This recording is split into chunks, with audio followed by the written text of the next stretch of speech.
everybody, welcome back. Today as well we have got to another video. In this video I'll show you how you can simply go ahead and see hours played on PlayStation. But before that, please do make sure to like our video, subscribe our channel, and yes, without any further delay, we'll simply go ahead and step into our video.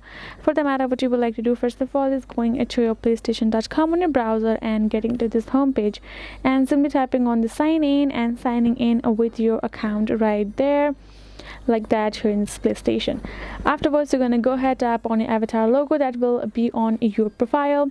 Once you have tapped on it, go ahead, tap on this account settings that will be given below, and your privacy settings. Afterwards, then you will go to this option called gaming, and then you're going to go ahead, find this option called gaming history. Here in this section you will be able to find the numbers of hours you have played and you have spent here, and at this each game will be displayed that you have spent. The hours of time for each games will be displayed here in that section.